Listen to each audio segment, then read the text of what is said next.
hace 2 años que venimos preguntándonos cuándo nos vamos a ver, cuándo nos vamos a encontrar. Y en el medio sale este bellísimo libro de Elena, Notas sobre el hambre, de editorial Mandacarú, una editorial que amamos. Y bueno, es un placer eso, poder escucharte hoy, poder conversar. Sabemos que Elena está teniendo una agenda en Buenos Aires agitadísima, está buenísima. La pueden ir a ver en distintos lugares, escuchar. Pero bueno, tiene un significado especial estar acá en la calle, en esta feria autogestiva, independiente, que es una fiesta de las editoriales y de los libros y de las lecturas. Así que muy contenta de estar acá. Este libro que presentamos hoy se llama Notas sobre el hambre. Para mí es una autobiografía política de Elena. Lo es al modo de un diario de sueños, haciendo tanto de la autobiografía como de la política un material onírico, totalmente real. Este libro de Elena es una tirada de cartas. Elena es una tarotista experta.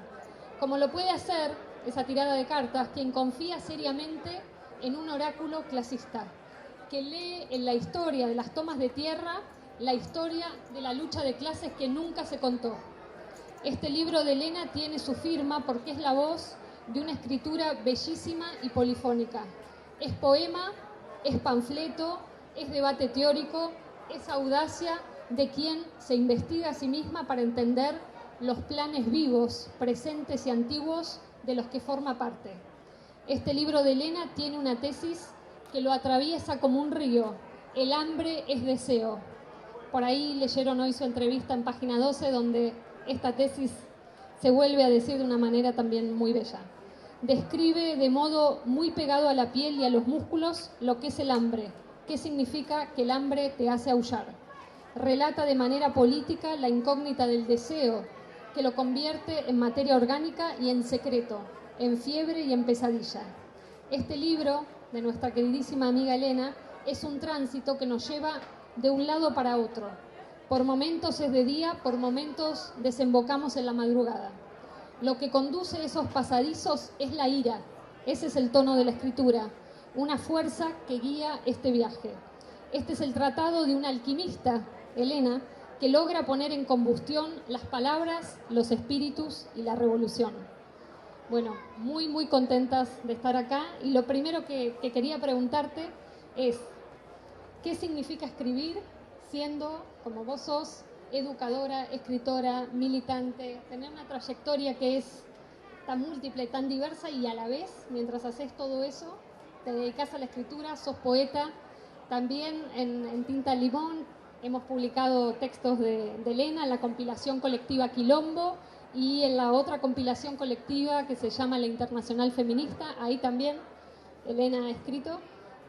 Bueno, ¿qué significa escribir y cómo ha sido, digamos, en tu trayectoria esta combinación de registros de vidas, de trayectorias, y cómo sigue eso en ebullición?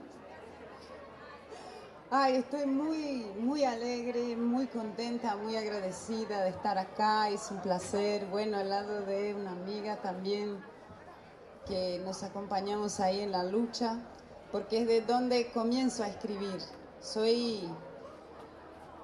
Tengo origen en una favela ahí en São Paulo, en la región conurbana, y comencé desde muy temprano en la militancia, escribiendo más que nada libretos de educación popular, volantes para organizarlos, ideas para organizar nuestras luchas por sobrevivencia, por todo.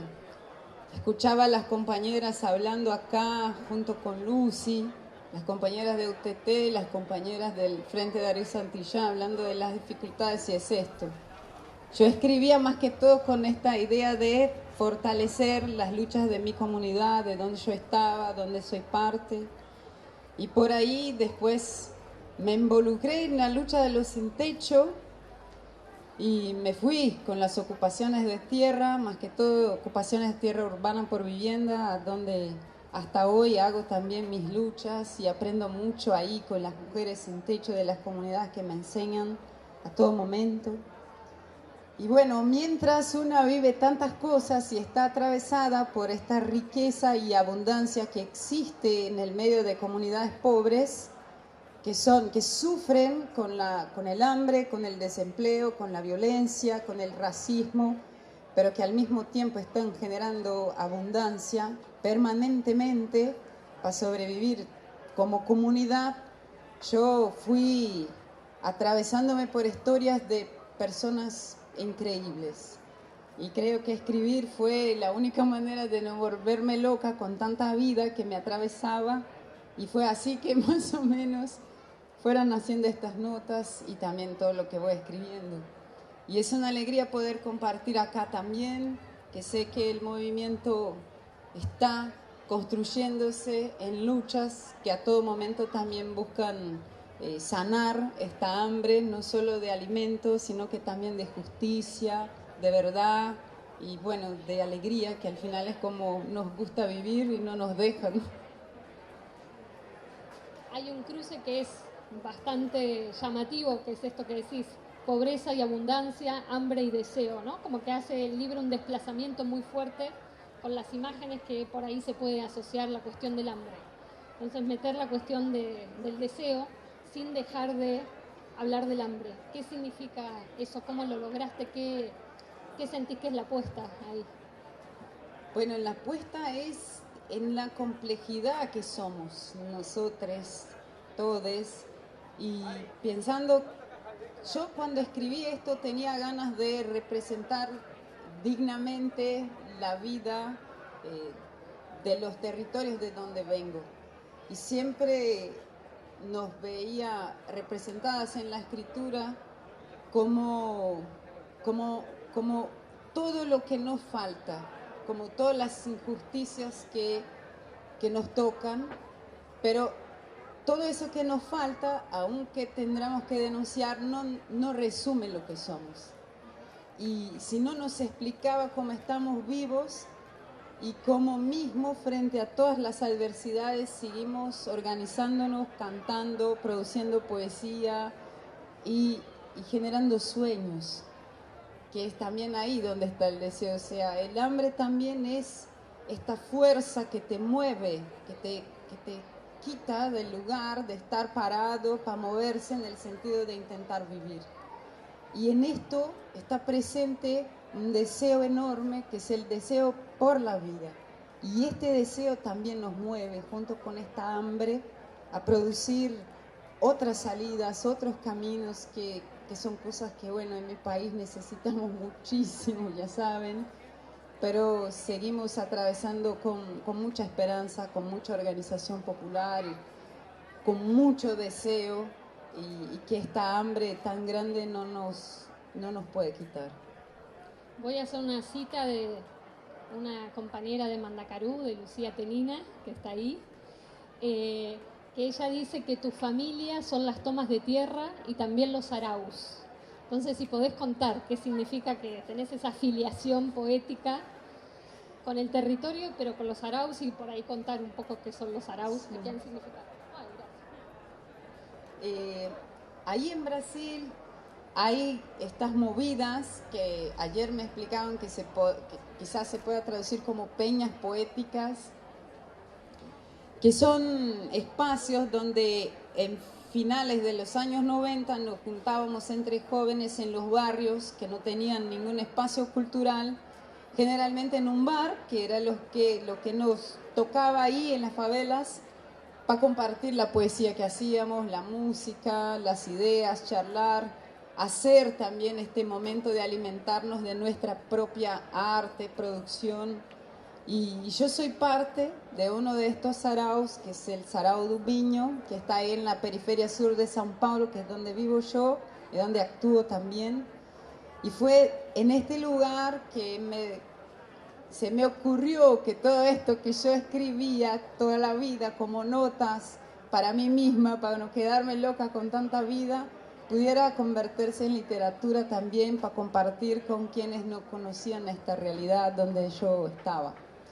Y yo me fui a vivir sola muy temprano, con 17 años, y puedo decir realmente que la gente de los saraos, de las tomas de tierra y de los barrios, cómo terminó de crearme, de educarme, y me han enseñado un montón de cosas que que las llevo conmigo siempre. Y mi comunidad también está acá, en este libro, está acá conmigo y está siempre.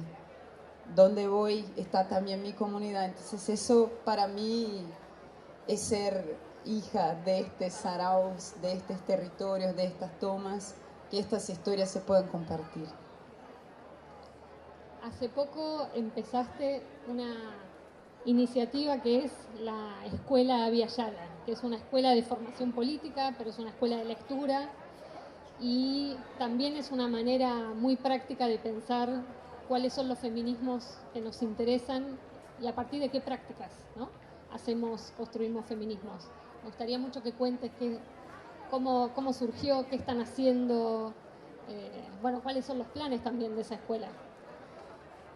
Yo comencé a, compartí con muchas compañeras que me fueron poco a poco enseñando cosas, gente de otros países también, experiencias de lucha.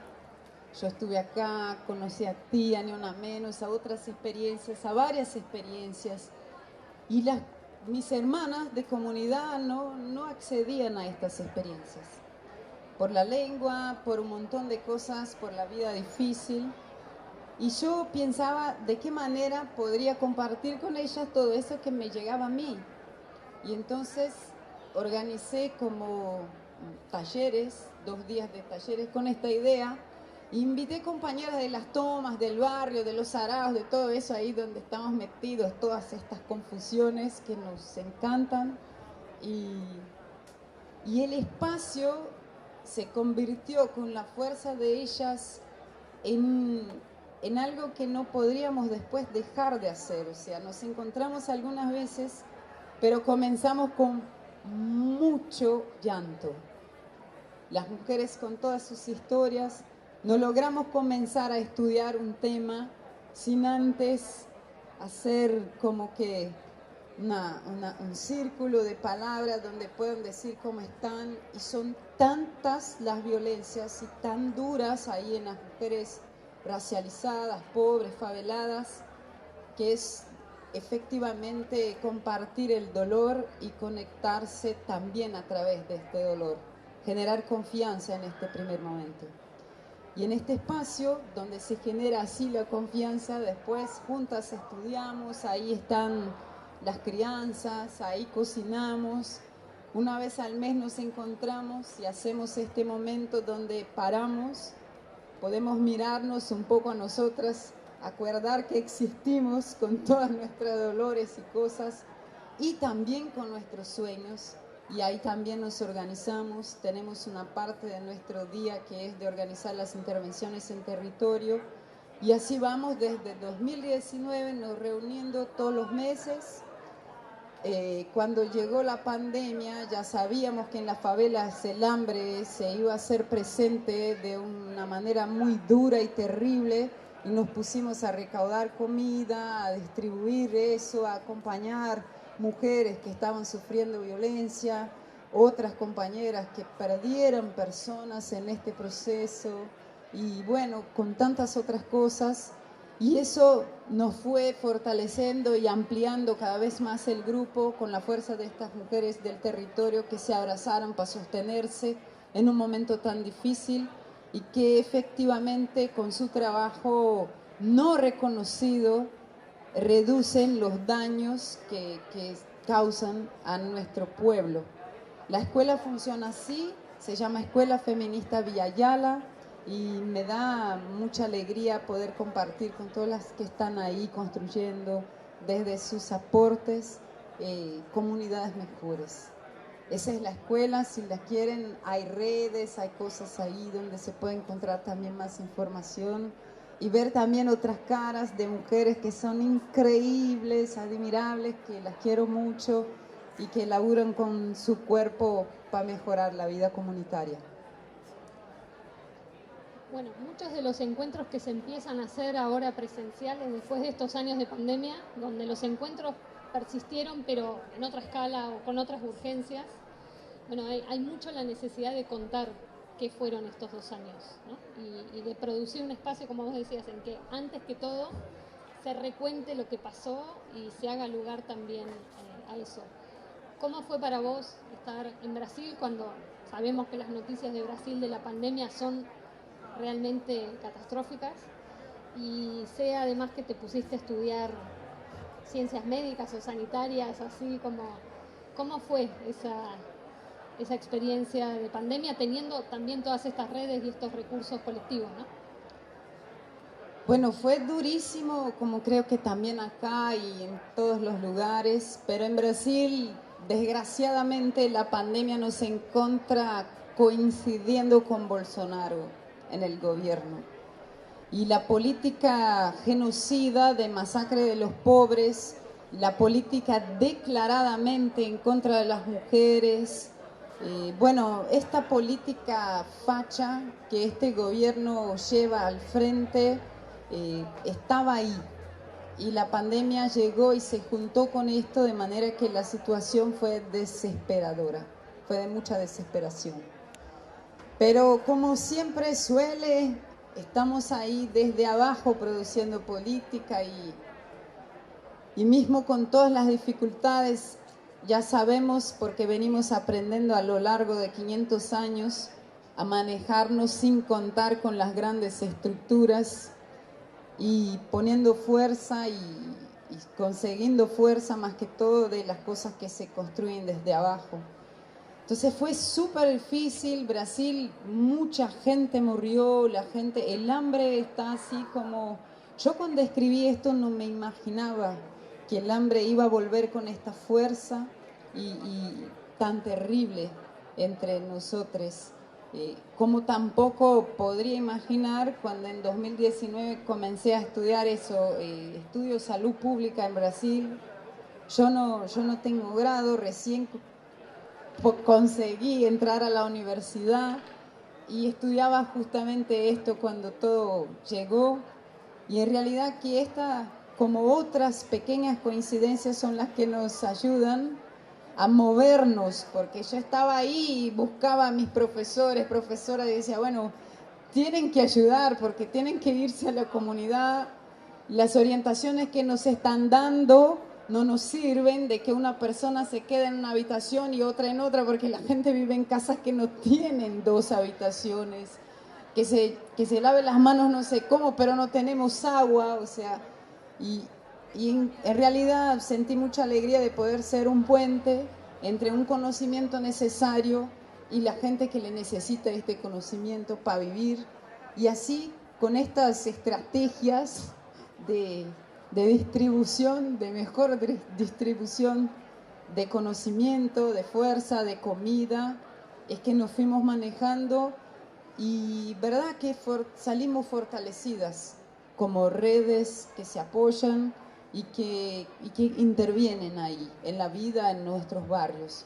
Entonces fue difícil, está difícil todavía porque ahora se viene con fuerza a ver lo que es, ¿no? Mucha gente adoecida, mucha gente enferma, mucha gente, el tema de la salud mental difícil, durísimo, a las mujeres pobres terrible porque lucharon en contra de todo, pero ahí nos vamos, logrando sostenerlos como podemos y creo que salimos fortalecidas, confiantes, abrazadas con fuerza una con la otra y así vamos tejiendo alianzas.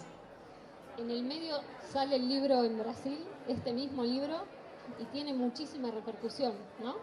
Hay incluso varias postulaciones a premios muy importantes para el libro. ¿Qué significó o cómo explicás un poco esa resonancia que ha tenido el libro justo en este momento también tan difícil?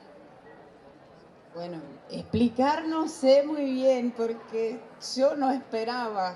Yo ayer decía a las personas lindas que estuvieron en una actividad de lanzamiento que yo cuando resolví que iba a hacer este libro, pedí ayuda a un amigo que me hiciera una tapa, ayuda a otra amiga que me hiciera la revisión, no tenía un peso, me agarré un préstamo en el banco para imprimir algunos y salí a distribuirlos en estos espacios, en las peñas poéticas, en las ocupaciones, con las ganas, en primer lugar, de que la gente de mi barrio y de mis comunidades pudieran leer y sentirse representadas dignamente en lo que es nuestra vida.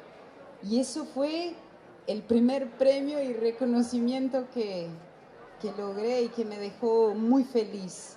No esperaba que después el libro quedase como finalista del premio Jabuti, que es el más importante premio de literatura en Brasil.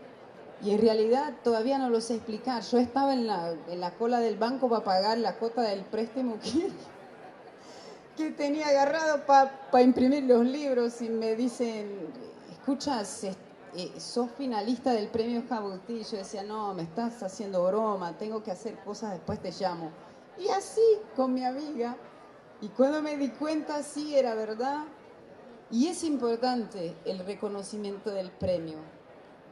Más que todo porque no es, yo no lo veo como un reconocimiento solo a mí y a lo que escribo, sino un reconocimiento a que desde otras partes donde no estamos acostumbrados, también se genera literatura, también se genera pensamiento, también se elabora acerca de la experiencia. Vivimos la experiencia del hambre, pero también somos capaces de elaborar esta experiencia y de producir acerca de ella un relato que se pueda compartir y quién sabe aportar para que construyamos un mundo donde el hambre no exista más. Y ahí sí, ahí creo que este reconocimiento nos llega como algo que nos da fuerza para todo este movimiento. Bueno, y dos cuestiones más que me interesan mucho. ¿Qué es lo del oráculo clasista? A ver si nos puede compartir qué tipo de tirada de cartas hace, que le llama así oráculo clasista, lo pueden seguir en Instagram. Es muy interesante, pero bueno, ¿qué tipo de narrativa y de saberes deja filtrar por ahí? Eso de hacer entrevistas con los amigos y las amigas termina así, porque saben un montón de secretos. Yo, aunque tuve varias cosas con la religión, porque salí de casa muy joven, una vez que mis padres se han convertido en religiosos, y esto se convirtió en un conflicto, porque yo ya era militante desde los 13, y pasé por un momento de tener mucha rabia, porque pensaba así como que la religión se le robó a mi papá, a mi mamá, a mi familia, y después yo fui comprendiendo con el tiempo que es muy importante para las personas todas poder creer en algo, más que todo cuando vivimos ahí cercados de tanta violencia. Y así, aprendiendo esto, fui también abriéndome a comprender otras sabidurías que también está en la gente, sabiduría de los pueblos indígenas, con sus encantados, que es como llaman los espíritus de la floresta, con la gente, con el pueblo afro brasileño que alimenta a sus orishas y les pide ayuda en estos momentos donde somos masacrados. Y también llegué a la astrología, pues, que también es otra manera de decir de las cosas, y por lo menos para mí ofrece imágenes muy bellas para compartir ideas acerca de la vida y de lo que está pasando. Así yo, junto con otra bruja, Nazaret Castro, una gran amiga también, que la conocí por acá y que también le gusta estas cosas, nos juntamos anónimamente para compartir algunos textos con estas imágenes que son al mismo tiempo, qué sé yo, astrológicas, pero clasistas. Porque no puedo creer que una persona sea pobre porque no está vibrando bien en la abundancia, porque no aprendió a hacerlo bien. Pero creo que sí hay fuerzas que no vemos y que también están disponibles para ayudarnos en nuestras luchas. Así, por ahí más o menos va esta confusión de oráculo clasista. Elena, se van a cumplir 4 años del asesinato de Marielle Franco y de Anderson. Bueno, ¿qué significa su figura? ¿Qué además se ha podido hacer o no hacer respecto a la búsqueda de justicia? ¿Y qué significa ella para ustedes, para el movimiento, para las distintas colectivas? Bueno, nos acordamos mucho que eso fue en el 2018, lo que significó después la marcha El Henao, ¿no? En rechazo a Bolsonaro. Ese discurso de asunción de Bolsonaro en enero del 2019 haciendo de el combate contra la ideología de género famosa uno de sus caballitos de batalla. Bueno, ¿qué significa eso hoy? Eso es una herida muy grande por varias razones. La primera quizás es porque la democracia representativa nos representa muy poco. Brasil es un país que tiene una población mayormente negra, indígena, afroindígena, y tenemos un parlamento y blanco, así nomás. Entonces la lucha para intentar que la democracia representativa nos pueda representar, aunque sea un poquito, es muy grande. Y de la parte de mujeres negras, mujeres indígenas, faveladas, afroindígenas, es más grande todavía. Y Marielle es una de las que logró romper las paredes y llegar hacia este estado, intentando cambiarlo desde adentro, fue asesinada también por este estado, se puede decir. Porque cuando decimos quién mandó matar a Marielle, ya algo sabemos, pero la justicia no llega porque tristemente la muerte, el asesinato de Marielle se suma a los miles de asesinatos a personas jóvenes, negras, faveladas, a mujeres pobres que se pasan todos los días en Brasil, que tiene números altísimos de homicidios todos los años, números que se pueden comparar a números de guerra, lamentablemente, y que no se hace justicia. En realidad es una política sistemática de control de la población más pobre para que no se revuelte, para que tenga miedo de revoltarse frente a esta a esta desigualdad tan gigante que hay en Brasil, donde vemos una gran riqueza, convivir vecina con el hambre, y para sostener eso solamente mucha violencia de Estado. Entonces, es una herida lo de Marielle, pero también no dejamos de nombrarla, de lembrar a ella y a todos nuestros muertos todos los años que nacen con esta sentencia de muerte por ser pobres, por ser negros, por ser favelados.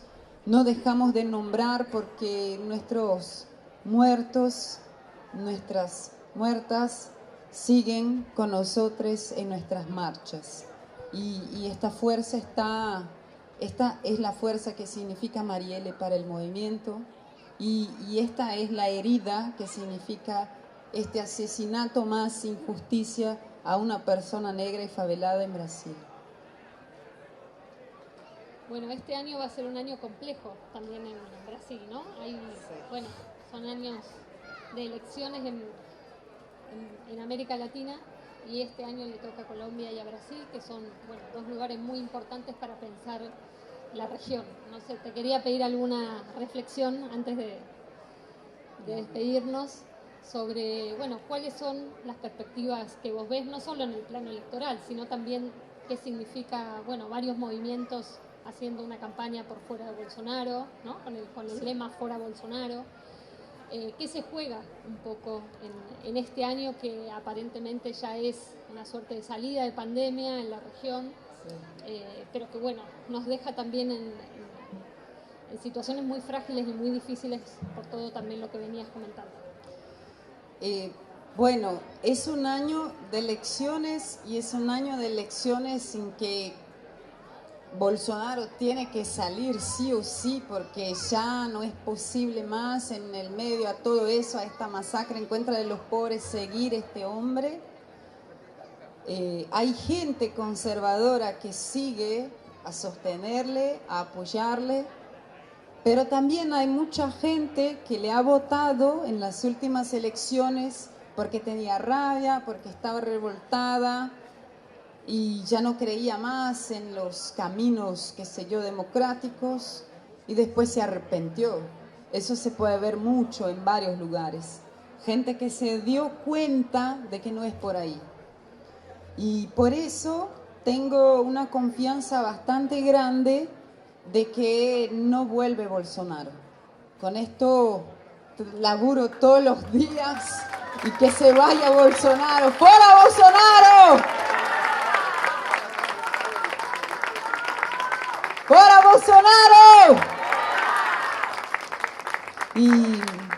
Pero igualmente esta fuerza, esta creencia, esta certeza también sirve para alimentarnos de otra idea que creo que también es algo que va a pasar y que es muy importante, que es el movimiento en la calle, el movimiento en los barrios. Todo eso se está también reorganizando, porque pasamos por estos 2 años creando maneras de estar, de actuar con todas las restricciones sanitarias, todo el riesgo, todo eso, y ahora comenzamos a poder respirar un poco más tranquilas y pensar los desafíos que tenemos. Entonces creo que ahí está mi más grande apuesta, en el movimiento. Las elecciones son importantes porque lo vamos a sacar a este desgraciado del poder, pero también es importante que entre movimientos podamos fortalecernos para que el poder no se va de nuestras manos. No les queremos solamente entregar a otra persona que esté ahí en la presidencia, sino que hacer pensar que los gobernantes tienen que obedecer al pueblo y que el pueblo esté fuerte para en las calles hacer con que los gobiernos hagan lo que queremos y necesitamos nosotros, no ellos. Ellos están al servicio de nosotros, porque así debería ser, y creo que con esta reorganización, con este salir a la calle, celebrando que llegamos vivas hasta acá, es que vamos por ahí reconstruyendo con más fuerza todavía, con esta certeza que es desde abajo que vamos a hacer el cambio que necesitamos, y necesitamos cambiarlo todo.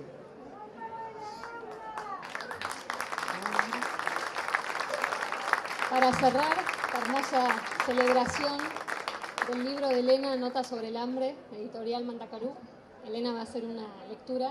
Ay, sí. Yo quiero hablar una poesía, con esto termino, pero no está acá.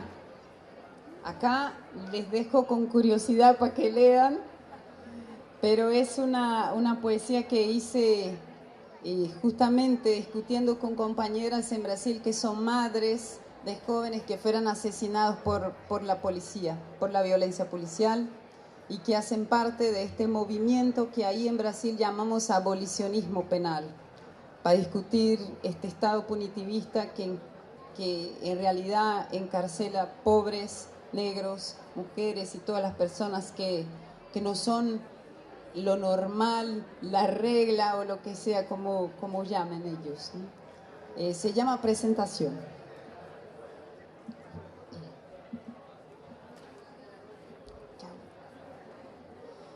Eu me arrisco a fazer uma cestilha, porque sou avexada pra falar. Não pari, não embuchei, não tive filha. Sou mulher, sou migrante, não sou ilha. Eu sou terra que anda e eu vou andar.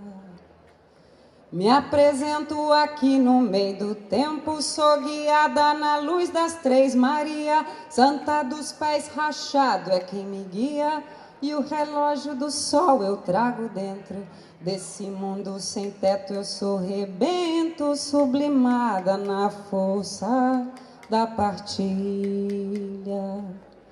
Com mais de 500 anos de idade, meu passado sumiu das suas vistas, e as estátuas todas da tua conquista são um roubo da minha liberdade. Se a memória não tem capacidade, o meu canto resiste à tua maldade.